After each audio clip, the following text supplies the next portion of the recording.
비혼의 유산인데요. 비혼이 남긴 유산에 대해서 이제 뭐 소제목들이 되게 많아요. 근데 조금 보면은 이거 한주연 선생님이 너무 잘 요약을 해서 올려주셔가지고 도움이 많이 됐어요. 소제목을 보면 이제 담는 것과 담기는 것의 비혼과 그 그르슈타인의 견해에 대해서 이렇게 이야기를 했고요. 그 다음에 생각하기, 그러니까 비혼의 유비적 사고, 생각하기에 대한 비혼의 관념, 또 기억과 욕망 버리기, 대기 모델로서 귀신 축출, 후사적 동인시, 대인관계적 의사소통, 그리고 그 너머 이제 쭉 있습니다. 그리고 담는 것, 담기는 것 사이에 매듭 없는 상호관계, 좌표, 알파 기능, 그리고 접촉장벽, 비운의 인식론, 진실의 추구, 비운의 사고에서 무한과 화육의 개념, 문제론적 및 현상학적 인식론자로서의 비운, 베타 요소란 무엇인가, 그리고 이렇게 이제 이렇게 이 정도 있는데 다 이렇게 챕터들이 다 연결이 돼서 거의 비슷한 이야기를 하고 있는 것 같긴 한데 한번 보겠습니다.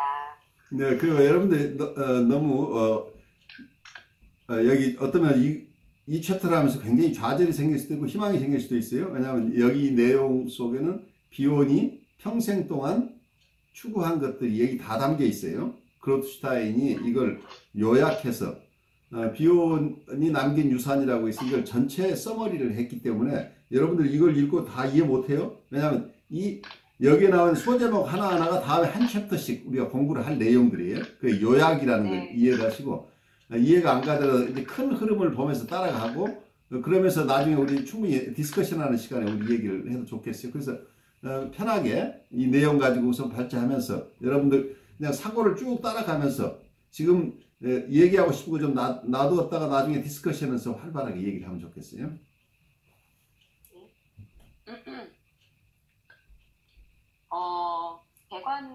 배관부터 보겠습니다.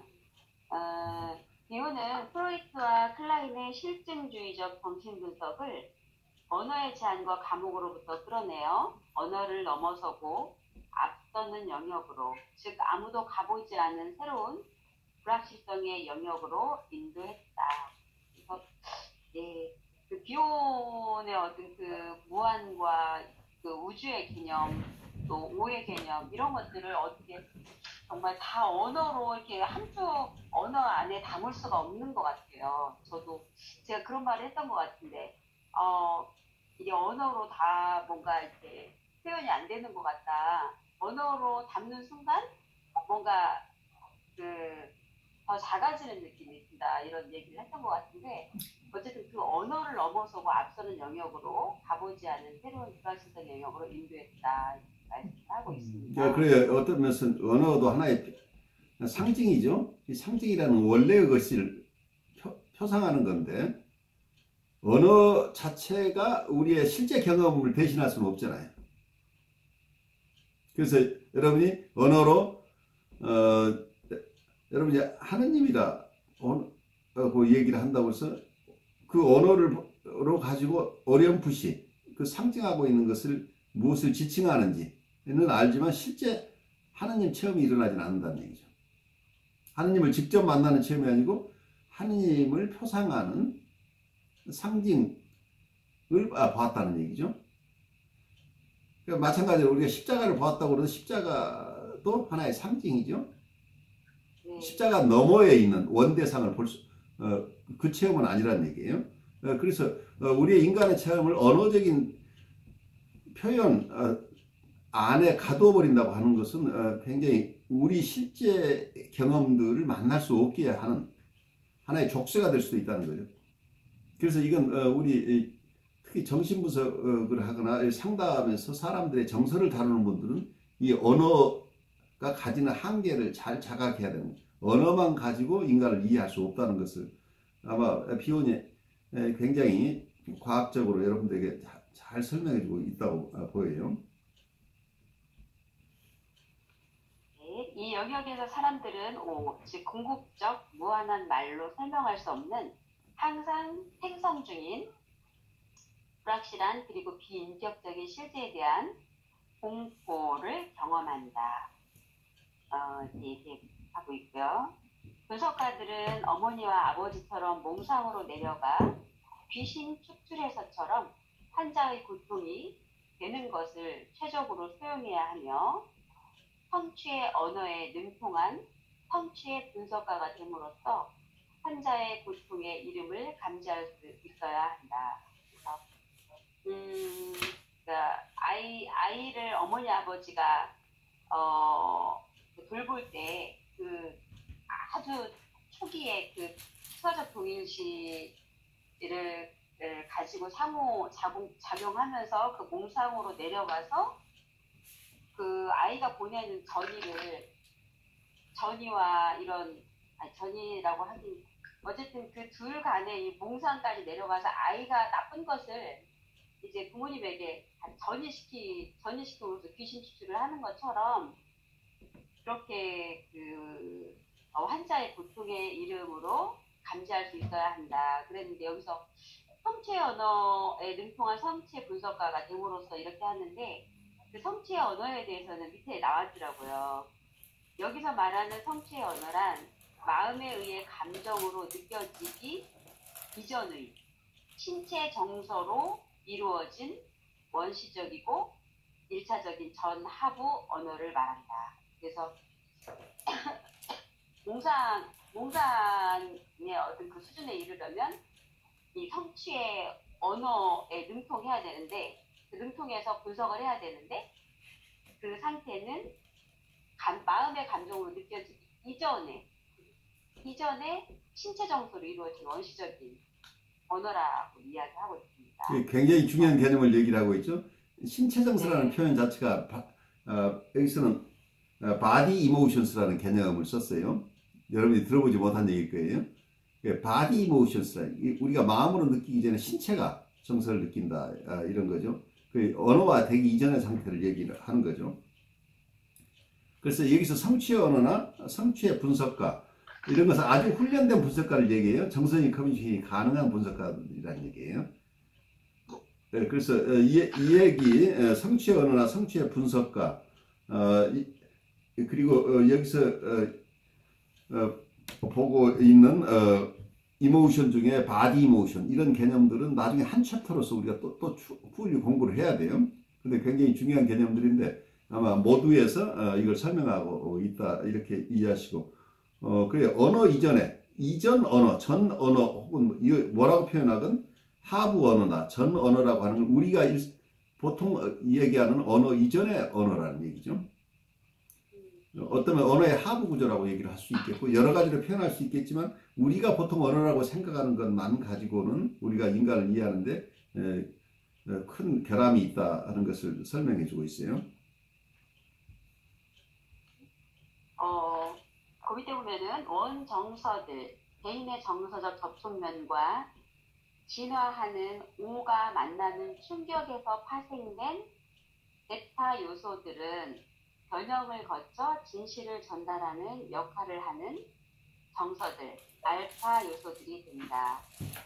그래서 그 베타 요소를 뒤에서 보니까 이제 원정서들의 후손이라고 그랬는데 그 원정서들이 개인의 정서적 접촉면과 그러니까 진화하는 오가 만나서 파생되는 그 베타 요소들이 변형을 거쳐 알파 요소들이 된다 이렇게. 근데 이건 개관이기 때문에 뒤에 더 자세하게 그래요. 여기서 나와서 어떤 면에서는 원정서 프로모 이모션이라고 하는 것은 베타 엘리멘트라는 그러니까 이 원정서라고 표현하는 것은 아직 정서로 가져오지 못하고 있는 정서 이전의 감각이라. 그래서 이 감각적인 것들 어쩌면 이걸 비혼이 일부 프로이드처럼 이걸 신체적인 것으로 보고 있어요. 바디로. 그렇지만 아마 그로트슈타인은 이걸 그렇게 이해하고 싶어 하지 않을 거예요. 나중에 우리가 공부하면서 보면. 그렇지만 여기서 비온이 봤던 것은 베타 엘리먼트하고 알파 엘리먼트가 있는데, 베타 엘리먼트는 원정서, 프로모 이모션, 원정서라고 하니까 정서 같은데 사실은 정서 이전의 것이라고 또 얘기할 수 있겠죠. 그리고 여기서 알파 엘리먼트로 된다는 건 이게 바로 정서가 된다. 이게 이모션이라는 얘기예요. 그래서 원정서로부터 정서로 옮겨가는 것 자체가 베타 엘리먼트부터 알파 엘리먼트로 옮겨가는데, 이때 그 기능을 이렇게 할 수 있도록 하는 기능을 알파 펑션이라고 얘기를 한다. 이렇게 우선 이해하고 가죠. 네. 그래서 진실의 수용자는 우선 알파 기능과 콩고기를 통해서, 즉 잠자는 동안의 콩고기와는 달리 깨어있는 콩고기를 통해 객관화함으로써 수용하고 사용하고 되기 위해 자기의 변형을 거쳐야 한다, 이렇게 얘기를 하고 있습니다. 이 변형이라는 말을 굉장히 많이 쓰더라고요. 네, 트랜스포메이션이라는 얘기를 쓰고 있죠. 네, 예. 그래서 뭐 변형의 주체가 알파 기능이라고도 하고, 브루슈타인은 또 자기 자신이 또 변형을 시킨다고도 말하고 여러 가지 이야기가 나오긴 하는데, 더 자세한 거는 뒤에서 이렇게 보기로 하고요.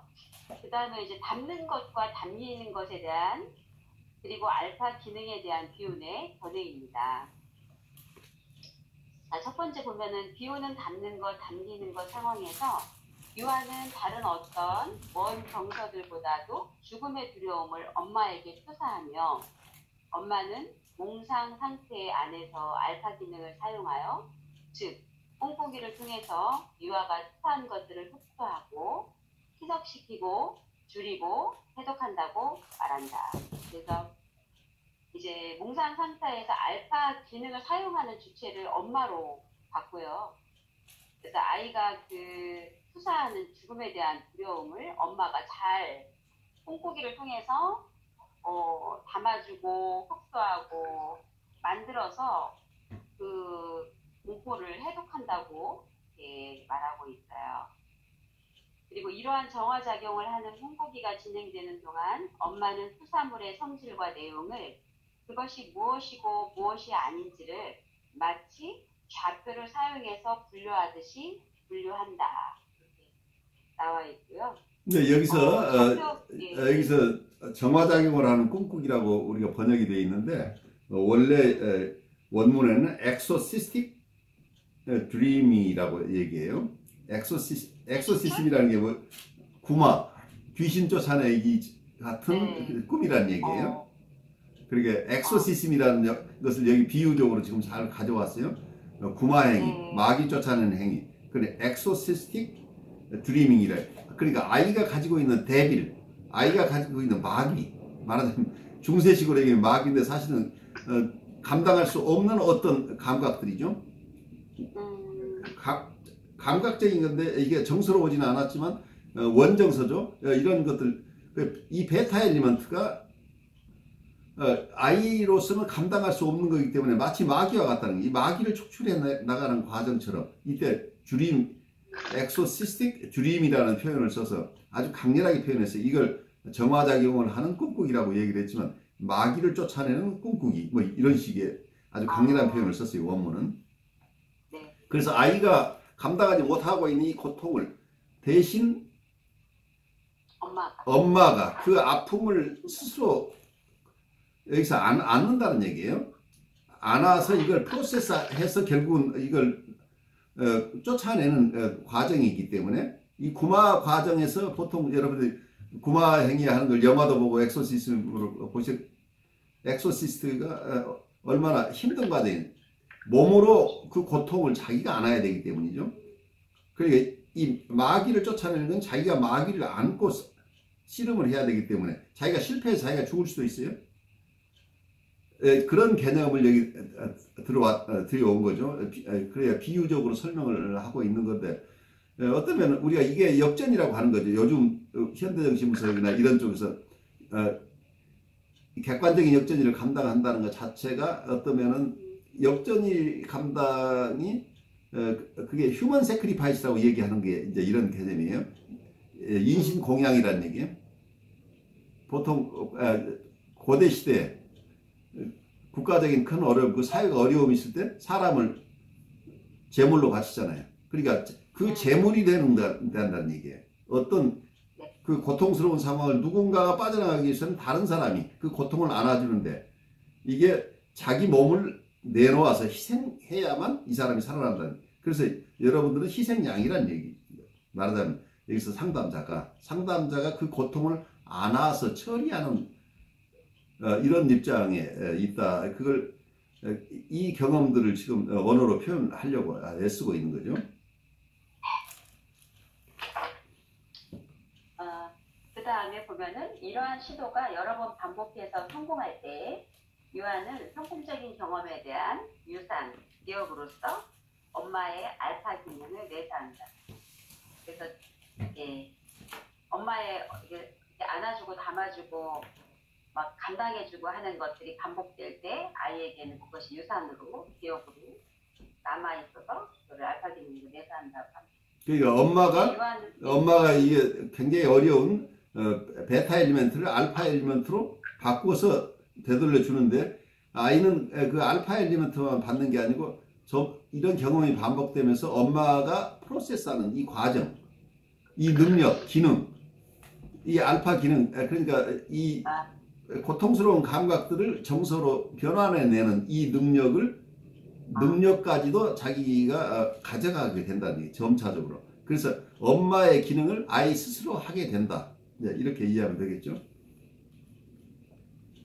이제 유아는 새로 획득한 자신의 알파 기능으로 무장한 채 원 정서들을 자신의 알파 기능 안으로 투사할 수 있고 그것들을 분류할 수 있게 된다.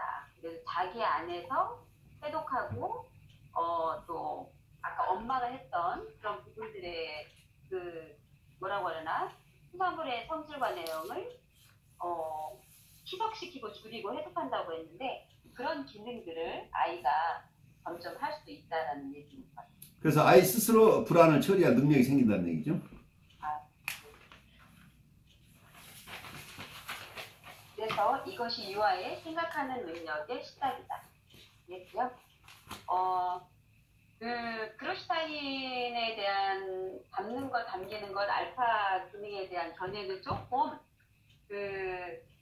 아이가 처음부터 가지고 있는 기능에 대해서 조금 강조하는 것 같더라고요. 그러니까 실제를 그렇죠. 그러니까 여기 견해는 비혼의 견해가 아니고 비혼의 견해를 기반으로 그로트슈타인 스스로가 자기의 이론을 만들어낸 거예요. 그러니까 이건 비혼의 견해가 확장된 것이긴 하지만 비혼의 견해라고 할 수는 없고 그로트슈타인의 견해라고 이렇게 이해하시면 돼요. 네. 그래서 이제 보면은 유아는 초보적인 알파 기능을 갖고 태어난다고 보았고요. 엄마와의 전 언어적인 의사소통을 발생시키고 엄마로부터 오는 운율적인 의사소통을 받아들일 수 있는 준비를 갖추고 있다. 그러니까 아까 비혼은 어떻게 얘기했어요? 비혼은 엄마의 알파 기능을 설명하고 엄마의 알파 기능을 아이가 가져간다. 이제 이렇게 했는데 여기서 그로슈타인은 그렇지만 아이는 태어나면서부터 아주 원시적인 알파 기능, 아주 발달된 것은 아니면 원시적인 알파 기능을 가지고 있었지 않겠느냐. 그러니까 엄마로부터 받기 이전에도 아이 나름대로의 알파 기능이 있는데 그 알파 기능이 잘 발달한 것은 아니지만 초보적인 알파 기능을 가지고 있다는 새로운 주장을 하고 있는 거예요. 유아는 자체의 권리를 가진 기호론적인 실체로서 신호들과 표시들을 가지고 의사소통할 수 있는 존재로 태어난다. 그래서 유아 안에는 유전적으로 타고난 뭔가 무기가 있다라는 것 같아요. 그래서 저는 이 문장을 보면서 촘스키의 그 언어학적인 어떤 그 철학, 사람은 태어날 때부터 그 어떤 언어 체계를 갖고 태어난다라는 그렇게 얘기한 것이 생각이 나면서 그게 바로 딥 스트럭처라고 얘기한 거죠. 언어의 깊은 구조, 그걸 타고난다는 얘기를 하고 있었죠. 네. 그것처럼 유아한테도 이렇게 알파 기능을 처음부터 갖고 태어난다 이렇게 봐왔고요. 나는 이 의사소통 능력이 의사소통이 실패할 때 발생하는 투사적 동일시와는 구별되어야 한다고 생각한다. 그래서 그 어떤 아이의 어떤 그 뭐라고 그럴까, 아이의 그 욕구를 채우기 위해서 투사적 동일시를 쓴다고 얘기를 하는데, 그때 어떤 그런 투사적 동일시보다는, 그러니까 그럴싸이는 나중에 투사적 변형 동일시라는 말을 쓰더라고요. 네. 그래서 아마 투사적 변형 동일시와 투사적 동일시는 좀 구별되어야 된다고 이렇게 말씀하고 계신 것 같아요. 네, 어쨌든 더 내려가 볼게요. 죽음 본능을 충분히 담아내지 못하는 유아는 죽음의 공포뿐만 아니라 지원받지 못한 생명력에 대한 공포, 생명력의 분출, 잠재적 자기의 활성화를 투사한다. 이렇게. 네, 여기에서는 비온이 얘기했던 건 죽음의 공포의 투사를 먼저 얘기를 했는데, 여기서 그로스타인이 얘기하는 건 그것뿐만이 아니고, 아직은 충분히 발현하지 못하고, 그렇지만 누군가 도와주지 않아서 아직은 겁이 나는 생명력의 분출, 생명력에 대한 공포. 그러니까 여기서는 아직 충분히 발현되지 않고 있는 생명력이 미리 솟아나는데 아이로서는 전혀 알 수 없는 미지의 것이죠. 이게 두렵다는. 그러니까 어떤 죽음에 대한 공포뿐만 아니라 생명에 대한 공포가 이쪽에 있다는 얘기예요. 그래서 지금 굉장히 중요한 얘기를 하고 있는 거죠. 그래서 이 생명력에 대한 공포 자체도 투사한다. 이제 이렇게 얘기를 하고 있는 거죠. 생명력에 대한 관념은 다음과 같은 생각으로 발전한다. 이러한 형태는 처리되기 이전의 감각 요소들과 결합하여 내가 테러와 함께 갈파 요소라고 이름 붙은 것을 형성하는 유아 자신의 초보적 알파 요소를 생성해낸다. 갈파 요소가 알파와 베타를 같이 섞은 건가요? 그래서 그 두 말을 섞어서 발파라고 이름을 붙인 거죠. 그러니까 비온의 얘기를 가지고 하나 더 다른 개념을 하나 만들어낸 거죠.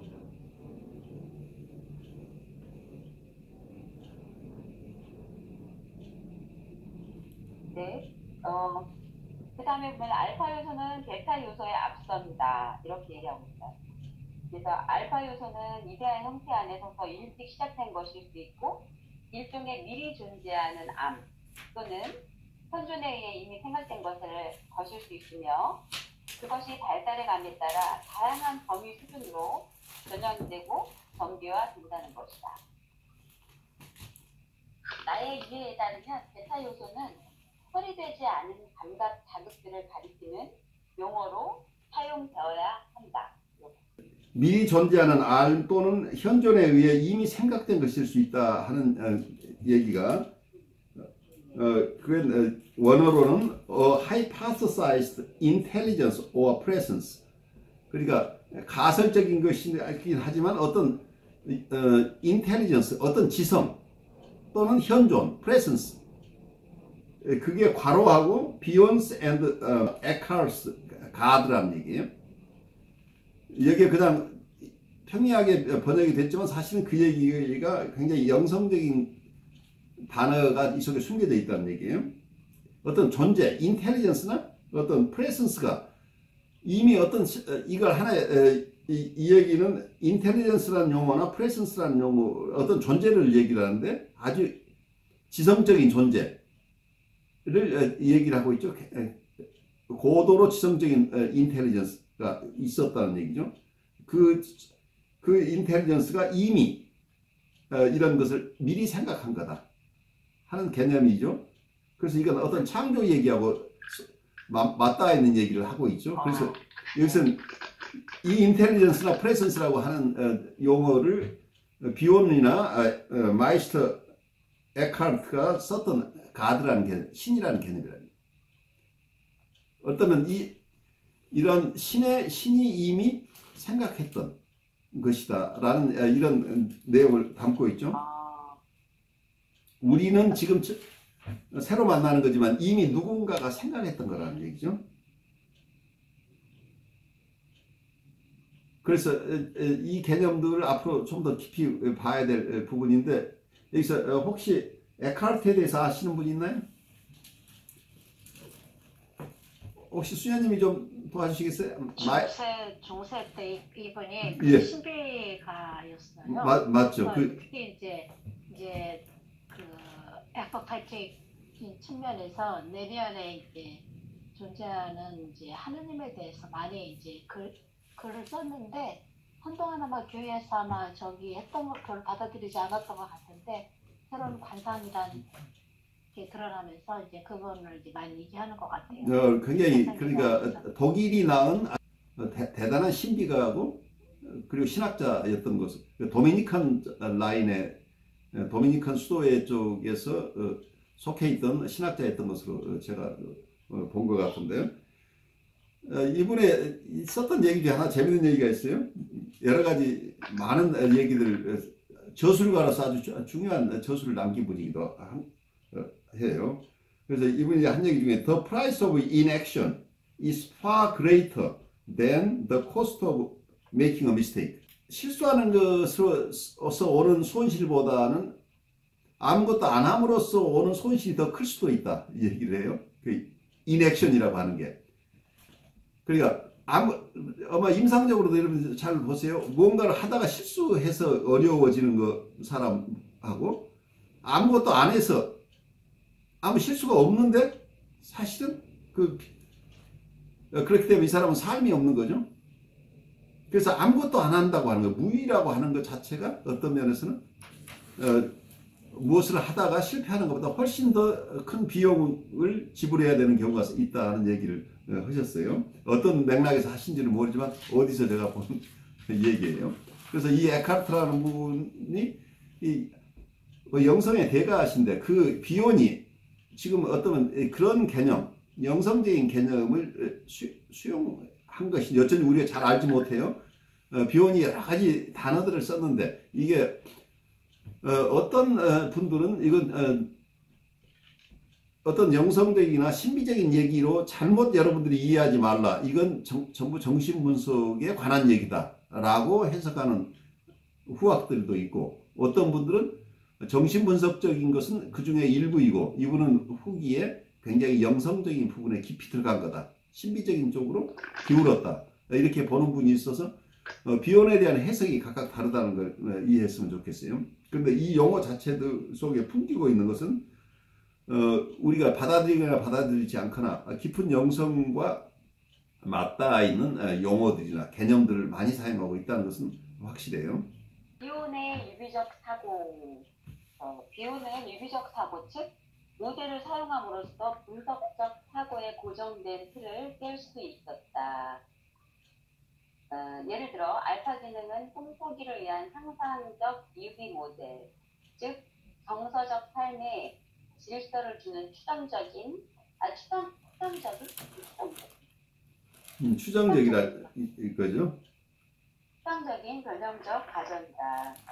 의사가 혈압이 120에 80이라고 할 때 그 숫자는 절대적인 사실로서가 아니라 인위적인 유비로 받아들이는 것처럼, 그리고 양안적 관점,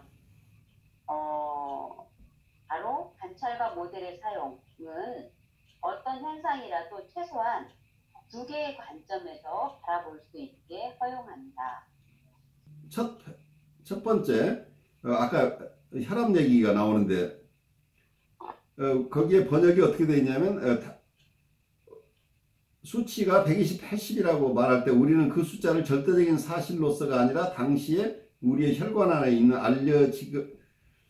알려지지 않았거나 알 수 없는 압력에 대한 임의적인 유비로 받아들인다. 이렇게 되어 있는데 원문을 반대로 해석한 거예요. 그래서 원문에서는 어떻게 되어 있냐면 When our physician informs us that our blood pressure is 120/80, we concretize the number as an absolute rather than realizing that the pressure reading is but an arbitrary analog to the unknown and the unknowable pressure. 이렇게 되어 있는데 보통 우리가 의사가 당신 혈압이 120, 80이다 이렇게 얘기했을 때 그걸 그냥 절대적인 수치로 우리가 일반적으로 받아들인다는 얘기예요. 그것을 하나의 유비적으로 받아들이지 않고 우리가 일반적으로 그렇게 받아들이는데 여기에서 우리가 그런 식으로 절대적으로 받아들이지 않아야 된다는 얘기를 하는데 원문 자체를 어떤 번역 자체는 거꾸로 되어 있다는 걸 여러분 이해해야 돼요. 전달하려고 하는 뜻은 마찬가지예요. 어쨌든 유비적으로 받아들일 수 있도록 해야 된다는 어떤 유비 모델에 대한 설명을 하는 과정 속에서 예를 들었는데 그 예에서는 어쩌면 사람들이 일반적으로 빠지는 함정을 얘기하고 있는데 마치 사람들이 그 함정에 안 빠지는 것처럼 해석이 됐다는 얘기죠. 학원에서 심리검사 예. 시험을 들 때 그랬거든요. 내담자하고 심리검사 할 때 먼저 그런 거죠. 이게 절대적인 게 아니다. 심리검사 하는 결과가 절대적인 게 아니다.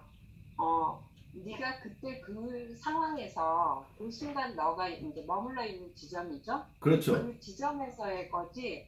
이건 변할 수도 있다라는 거. 그러니까 절대적이지 않고 시간이 가면 또 변할 수 있다는 게. 그게 애널로그라는 얘기를 쓰고 있어요. 그런 관점이고. 애널로그라는 관점인데 그것은 하나의 아까 얘기대로 혈압을 재도 여름에 아침에 재는 것, 점심 때 재는 것, 공복에 재는 것 각각 다르죠. 그러니까 내가 어느 한순간에 그 수치 그 자체에 너무 절대적인 으로 매어버리면 오히려 그거 자체가 병이 돼요. 전체적으로 이해를 해야 되는 것. 오늘은 굉장히 높은데 오늘 왜 높았을까 보고 또 다른 데 측정을 해보고 이렇게 해서 전체적으로 파악을 해야 되는 상황인데 오늘 150 나왔어요. 큰일 났어. 바로 그렇게 할 수는 없다는 얘기죠. 어떨 때는 일시적으로 우리가 심한 운동을 하거나 어떤 긴장이 높아졌을 때 또 어떤 사람은 멀쩡한데 병원만 가면 혈압이 높아지는 사람도 있어요. 재려고 하면. 너무 어떤 보이는 숫자나 예. 문자나 이론에 내지 말아라. 그렇죠. 그 얘기죠. 그래서 계속해서 너무 어느 틀에 매여 있는 것에서 빠져나오라는 얘기를 계속 하고 있는 거죠. 네네. 우리가 네. 일상적으로 받아들이는 어떤 것들이 허구인 경우가 많다는 얘기예요. 네. 자, 그 다음에 생각하기에 대한 교훈의 관념 넘어가겠습니다. 생각하기 자체는 교훈에 따르면 본질적으로 무의식적이다. 생각하기를 사후 생각하기, 2차적 생각하기라고 부르는 것이 더 나을 수도 있고, 비오는 정신분석적 초심리학을 형이상학 및 문제론과 동일선상에 두었다.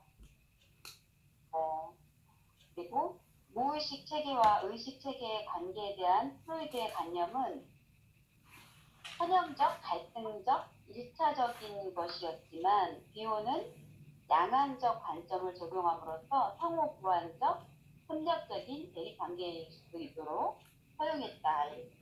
이거 무의식, 의식 이렇게 하면은 누가 먼저 있었냐?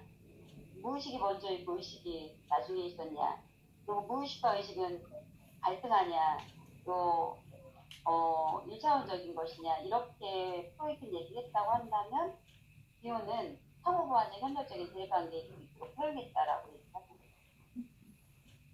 어쩌면 이게 사람 관계에서도 어떤 사람과 우리가 원수인 것 같지만 원수인 사람들이 협력하기도 하죠. 그래서 이 두 가지가 같이 있는 거죠. 그래서 정당들끼리 서로 사생결단하고 싸우는 것 같지만 어느 순간에는 둘이 힘을 합쳐서 또 뭔가를 해내죠. 그래서 협력관계와 대립관계가 동시에 있을 수 있다고 하는 개념은 어떤 우리 사이키 내에서도 똑같겠죠.